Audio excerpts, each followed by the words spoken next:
Okay, quick update for Bitcoin here, 6th of March 2019. So, as mentioned in my last video, we were making a move down towards this 3.5 level. This 3.5 level really has to hold. I don't want to see any daily close below here. If it does close on the daily candle below here, we're then going to challenge these lows at 3.3, 3.1. But obviously right now it's been front run. So unless this is some kind of B wave, ABC flat B wave, and then we're still going to make one more movement down to make a C wave, to make a larger B wave, we would probably be of the opinion that this may very well have found a low here short term, and now we're going to continue to go higher. So, but watch out for that move. Now, obviously volume is very telling in this game, and volume is very high, and certainly if we make it past, I don't know, 3.9 again, we're probably going to end up going towards 4.2k. Now, I'm running all of this as some kind of X wave, as I mentioned.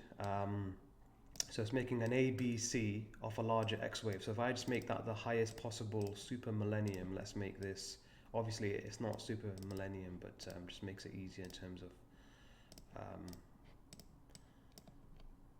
just makes it easier to see basically. So it's 4.2k. Now we're approaching a very low volume area. So the information we have about low volume areas is that price does not like low volume areas. For whatever reason, no one is willing to do business between 6k and 4.2k. So price will either go straight through it like it did here, or it will tend to reject around the low volume area. So my target after 4.2k is going to be 4.7, then 5.1, and then we can reassess the wave count. Obviously, this larger term descending trend line, basically from the highs, is going to play a big part, and that's now coming in pretty much at around, I mean it depends how you want to draw it, but if we get some approximation and then we can make a more accurate trend line as it approaches there, that's coming in at around, I don't know, 4.7, 4.8, maybe 4.9k as well. So very interesting times. Let's see if we can get a bit of a bull run here in Bitcoin. I mean obviously a lot of cause has taken place here. It's not an inverted head and shoulders, but a lot of cause is taking place. So that amount of cause means that there is going to be some kind of effect. And, you know, the more times a level gets hit, the weaker it gets. Just like 6k got hit 10 times before it broke. Well, 4.2k has been hit probably the same number of times. So this level is now getting very, very weak. And certainly if it breaks here, tests it as support, that will then be the short-term support in the market. This trend line is being held, and we can also draw a trend line now from these lows.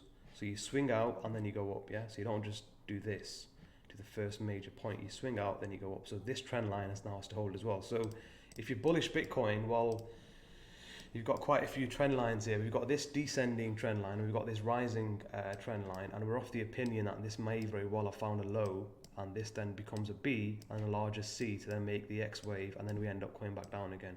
Now, looking at Ethereum, this also has broken its trend line. So we mentioned this trend line on the last video. So a clean break of the trend line. So you just double click, set an alert, notification on the app. That's the best way to do it. As soon as you get that notification, you can go long, put your stop below the low.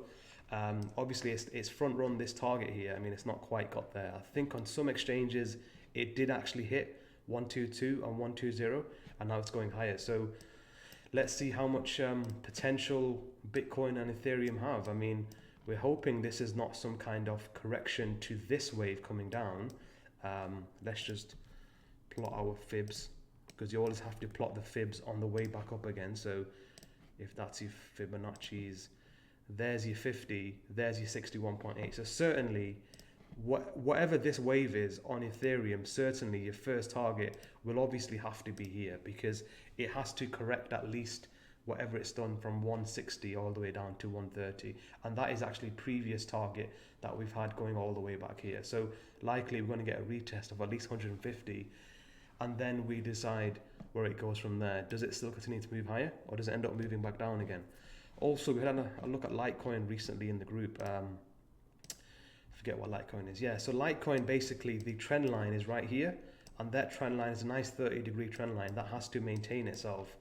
We're looking for some kind of ABC. Obviously it's truncated here. It's making a way, well, it's trying to attack this resistance zone here. So if that gets broken, your next target is going to be 62, then potentially 73, and 73 would make a lot of sense, because that's the breakdown level from July. So that's the equivalent basically of 6k on Bitcoin. So could we get a moving back up here, then we end up going back down again. Okay, but Litecoin is looking very, very interesting, and certainly it does have a bit more potential if we assume that's a truncated ABC, and certainly the volume would tend to favor that count that is going to go higher. So very interesting times in Bitcoin. I'll leave it there. If you guys want to join me in the group, you can.